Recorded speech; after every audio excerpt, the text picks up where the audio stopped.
بسم الله الرحمن الرحيم لم يكن الذين كفروا من أهل الكتاب والمشركين منفكين حتى تأتيهم البينة رسول من الله يتلو صحفا مطهرة فيها كتب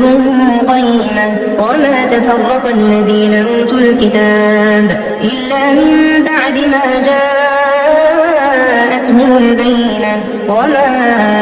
أمروا إلا ليعبدوا الله مخلصين له الدين حنفاء ويقيموا الصلاة ويؤتوا الزكاة وذلك دين القيمة إن الذين كفروا من أهل الكتاب والمشركين في نار جهنم خالدين فيها أولئك هم شر البرية إن الذين آمنوا وعملوا الصالحات أولئك هم خير البرية جزاؤهم عند ربهم جنات عدن